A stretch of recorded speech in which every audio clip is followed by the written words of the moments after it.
Welcome back. You're watching the special coverage of the RBI credit policy itself. We've got 14 odd minutes left before you pick up the decision from the governor. So keep an eye out for that. Just counting down to that. 12:15 is a press conference. We'll be closely tracking that development. But so far, we've been in conversation with our panelists over the last couple of minutes. We've got all of them over the last couple of minutes talking to us with their expectations. You know, Ajay, the other important bit that you actually mentioned out here was regarding what the expectations are and what actually happens. But interestingly so, the last couple of days, and we were talking about this in the break as well, has been about the currency angle. I mean, maybe in terms of the emerging markets, what's happened, the rupee also reacted to a certain extent yesterday. The question is, whichever way right now the RBI decision actually comes, what's the expectation on the currency? So, actually, the move on the rupee has been very interesting. If you really see what happened is when this entire emerging market play got triggered off by Argentina and then by Turkey, the rupee actually stood its ground for the first 2 or 3 days. And then slowly you saw a knock-on impact across the markets, right? And India you can't really isolate India, right? So we got hit. Now the point is the rupee has a little bit of catch-up to play in the first place. It has been one of the better performing currencies after the last pullback across the EM. Okay. The second issue is that if you recollect, whatever happened in May was not one reason. It was a convergence of factors. Fair. If you again look at the future, and I don't want to paint a bleak future, but you do have a possibility of a convergence of negatives. China growth slowing down is a realistic negative that we're facing. Yeah. We do have a situation, at least today, where there is pressure on the EM, at least selectively. You do have the Brazilian real, the Turkish lira, and the Argentine currency, all of them under pressure. If all of this triggers off an incremental 5, 6, 10% move in currencies across the EM, the question is, do we want to play catch up again, and can we afford to play catch up again to pull back the rupee? I think we've already done that. We have ammunition. We've got $30 billion that's come in. But the point is, do you want to go to war? And if you ask me, and if you ask the governor perhaps, you don't want to go to war again. If anything, we want to be protective. We want to make sure the currency kind of stays within range. And therefore, again, it begs the question that if you err, which side are you going to err on? Err on the side of caution. Yes. Err on the side of caution. Jahangir, I'm going to shift the debate a little bit on the growth side now. We've talked about inflation, and there's no doubt every single economist, every person watching the data says you can make an argument on either side, whether core inflation, real interest rate.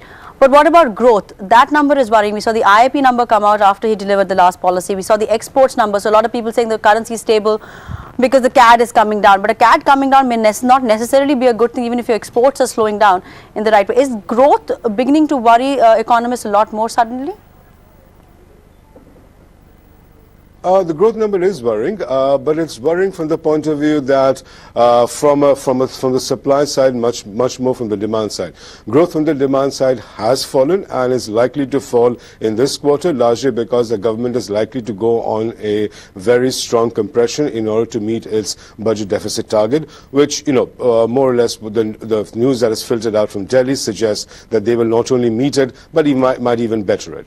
But that's not the worrying part. The worrying part is that despite the decline in demand, we have seen output gaps, which is the gap between, which is a measure of excess capacity, to be very, very small in India.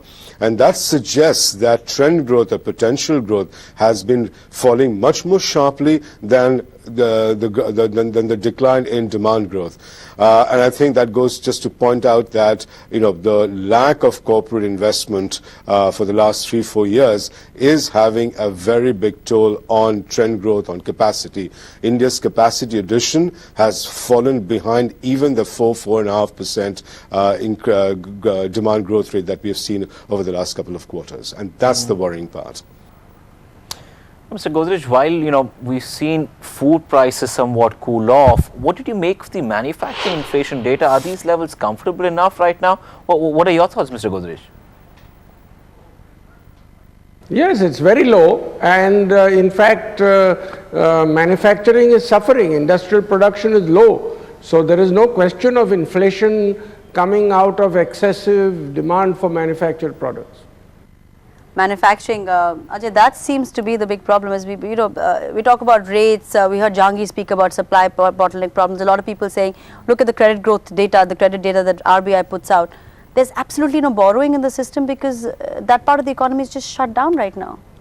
Completely agree. But when we look at growth, what we've got to really see is the incremental hawkish stance going to really impact growth? Is that really the problem today? And from whatever I read and understand, the problem really seems to be policy action and really opening up the bottlenecks.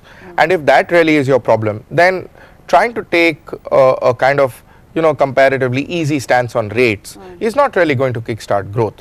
What is required to kickstart growth, I think everybody seems to be reconciled, has paused for the next 6 months. When we get a new government, hopefully things will kickstart again. And if that is really the scenario, then I would say for the next 6 months, you want to be even more cautious. Because you really can't do anything about growth, but what you can do is make sure your monetary policy ensures your macroeconomics are stable. That you're not sort of on last leg on both the policies. Absolutely. Well, the countdown is getting closer and closer, about 8.5 minutes to go. We'll be heading across to the RBI at 11 o'clock when Dr. Rajan is expected to deliver his address to the bankers as well. We've already seen a lot of bankers coming in. They're already getting seated. He will be addressing the bankers at 11 o'clock. That's the press conference where that will be happening. All eyes on Dr. Rajan. We'll be back with a short break. Stay with us.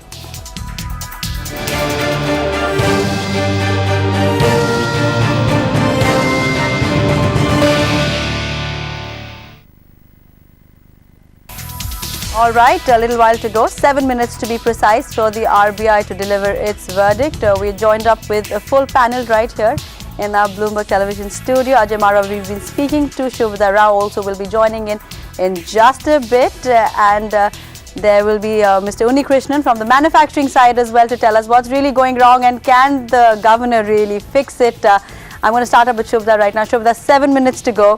Will you stick your neck out and say, will he err on the side of caution and say, let's go ahead, let's do it, why wait? I think we've always believed that given the inflation trajectory, particularly since December, there's every case to maintain a pause. In a weak economic growth momentum, I think you should weigh the options and timing very carefully in terms of repo rate hikes. And clearly, you don't know going forward what is going to be the threat from imported inflation, or if the monsoons don't pan out well, then food inflation risks. So I think the powder should be left dry. And that's the reason we believed that given the December-January price behavior, a pause was something that the governor should be looking at as an active option. So quite clearly, we continue to hold that view that RBI could maintain a pause this time round as well. There's a lot of bankers getting seated in, anxiously waiting. Good time to mention that the Sensex is actually extending its gains getting into the policy. Bankers looking quite happy there with the Indian Bank management, and we can see Ms. Shikha Sharma as well seated, and everybody is going to be waiting for Dr. Rajan to walk in about 5 minutes. Priyank, the markets at this time looking a little stable. Just pull up the intraday charts for both the Nifty and the Sensex and just get a quick mention as to how it's playing out there. All right, you can see there's been a little bit of an uptake, 3 to 4 tenths of a percent gain, but remember it's been extremely quiet overall in terms of the way markets have been panning out. You just got a couple of point bump up coming in there, but well, markets clearly awaiting in the next 4 minutes what really pans out from the RBI standpoint. It's the currency bit that's turning out interesting, because now you're talking of levels sub 63 around about 62.98 is what the currency seems to be trading at. So let's see how that pans out in the next couple of minutes as well. But well, let me also get Mr. Unnikrishnan, who's from Thermax. So thanks so much for taking time out to talk to us. What are your expectations this time around? Because clearly the debate, which we were talking to our experts earlier also, is what really happens in terms of the rate trajectory.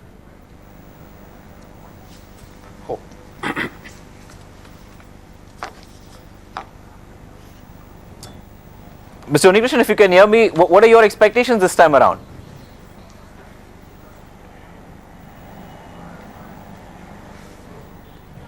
All right, we'll just try and sort that out in terms of the audio out there. But well, we still got a whole host of experts with us, and we were talking to Jahangir about this earlier as well. Now, Jahangir, when we talk about the growth outlook out here, it's pretty interesting the way it's actually panned out. Now, completely faltering, won't more rate hikes take away the last leg it's standing on? What are your thoughts on this? I think, look, from the government's point of view, there are two parts to the government's what the government can do. There is a reforms part of it, and then there is a fiscal policy part of it. I think on the fiscal policy part, one has to give credit to the government that in the last 2 years, if the government actually meets this year's fiscal target, then in the last 2 years, given the pace of growth, or the decline in the pace of growth and the decline in tax revenues, etc., that's happened, the actual fiscal consolidation has been remarkable. I don't think we have managed to do this kind of fiscal consolidation in the last, I would say, 20 years at this pace. So I think there is, one might not like the manner in which the fiscal consolidation had been done, but be that as may, they have delivered a very strong fiscal consolidation in the last 2 years.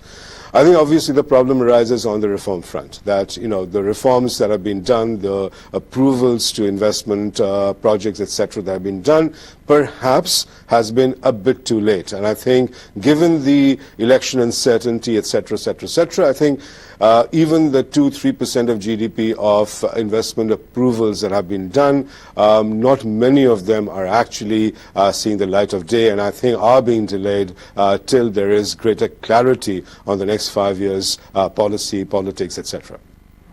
Very interesting intraday charts when you look at what's happened to ICICI Bank as well. Just right now, as Ajay was talking to us earlier, said everybody's on their heels, Shubhda, this morning completely. And you can watch the screen right now, and it's a little back and forth tussle going on.